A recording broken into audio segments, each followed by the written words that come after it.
Hello student, myself Vandana Sukhadia, Assistant Professor SD Government College, Beawar. आज हम study करेंगे transition metal elements की degeneracy के रिमूवल के बारे में।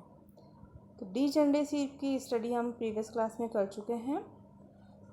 इसमें हमने देखा था कि सेम एनर्जी स्टेट वाले ऑर्बिटल्स को हम डीजनरेट ऑर्बिटल्स कहते हैं।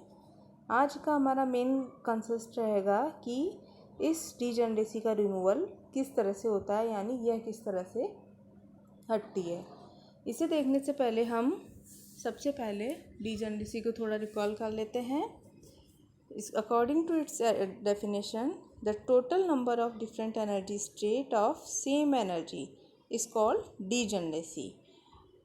क्वेश्चन होता है कि व्हाट इज़ डीजनरेसी। तो डीजनरेसी का मीन है कि सेम एनर्जी के सेम एनर्जी लेवल पर जितने भी ऑर्बिटल्स होते हैं या एनर्जी स्टेट्स होती हैं, तो उसे हम डीजनरेसी कहते हैं। इसे डिग्री ऑफ डीजनरेसी से भी समझ सकते हैं। जैसे कि हम इसमें देखते हैं ऑर्बिटल्स में पी ऑर्बिटल्स में तीन सब ऑर्बिटल्स पाए जाते हैं, P X, P Y and P Z, और ये तीनों सेम एनर्जी लेवल पर प्रेजेंट होते हैं। तो इसकी डीजनरेसी पी के रेफरेंस में हो गई 3। इसी तरह से डी ऑर्बिटल्स जो होते हैं वह 5 होते हैं, D X Y, D Y Z, D Z X and D X square Y square and D Z square. ये पांचों एनर्जी लेवल्स जो ऑर्बिटल्स जो होते हैं सेम एनर्जी लेवल पर प्रेजेंट होते हैं किसी भी एक्सटर्नल फील्ड की एब्सेंस में। तो ये इसकी डीजनरेसी हो गई 5। और इसी तरह से एफ ऑर्बिटल जो होते हैं वो 7 होते हैं, और उन 7 की जो डीजनरेसी अगर सेम एनर्जी लेवल के हैं तो वो सेम होने पर 7 होती है।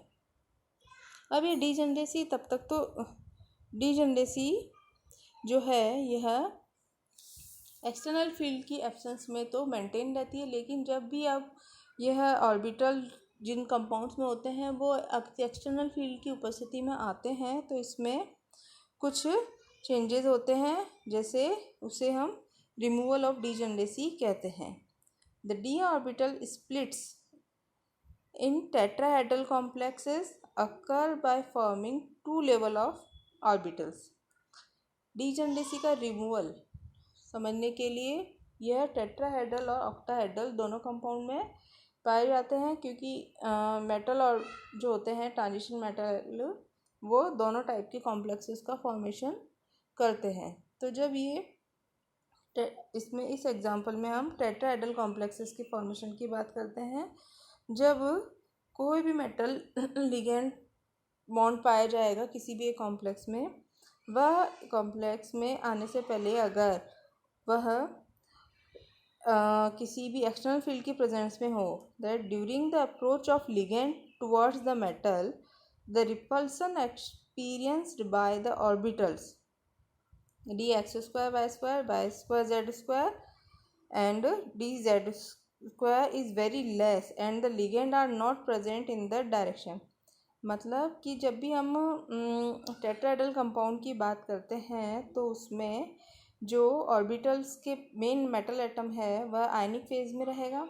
उसके पास अप्रोच करने वाला लिगेंड उन डायरेक्शन से आएगा जो एक्सिस के बीच में प्रेजेंट है, यानी कि D X Y, D Y Z, D Z X, जबकि D X square Y square और डी जेड स्क्वायर में एनर्जी का रिपल्शन बहुत ही कम होगा, इसलिए इनकी एनर्जी कम हो जाएगी और यह लोअर एनर्जी स्टेट पे आ जाएंगे। इसी तरह से जो D X Y, D Y Z और डी जेड एक्स ऑर्बिटल्स जो हैं वह बहुत ज़्यादा रिपल्शन फील करेंगे और वह हायर एनर्जी स्टेट पे पहुंच जाएंगे, इसलिए उसमें एनर्जी अनस्टेबल हो जाएंगे कंपैरेटिव। मतलब कि जब टेट्राहेड्रल कॉम्प्लेक्स का फॉर्मेशन होगा तो इनकी डीजनरेसी रिमूव होके टेट्राहेड्रल के केस में 2 एनर्जी ऑर्बिटल्स जो हैं लोअर एनर्जी स्टेट पे आ जाएंगे, D X square Y square and D Z square, और कुछ जो है वो हायर एनर्जी स्टेट पे चले जाएंगे, dxy, dyz और dzx। इस तरह से इनमें एनर्जी का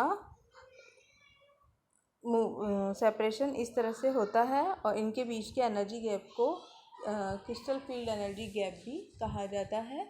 और इसी तरह से अगर यदि ऑक्टाहेड्रल कॉम्प्लेक्स का फॉर्मेशन हो रहा है तो उसमें एक्सिस के थ्रू लिगेंड अप्रोच करेगा और वही एनर्जी लेवल जो होंगे हायर एनर्जी स्टेट पे जाएंगे।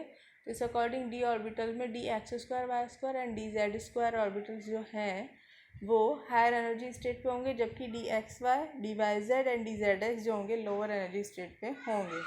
ऑक्टाहेड्रल के केस में इनको T2g 3 orbitals and T2g and Eg के फॉर्म में इनको रिप्रेजेंट करेंगे, जबकि टेट्राहेड्रल के केस में इनको T2 एंड E के रूप में ही रिप्रेजेंट करेंगे, क्योंकि इनमें सिमेट्रिक फैक्टर कंसीडर किए जाते हैं।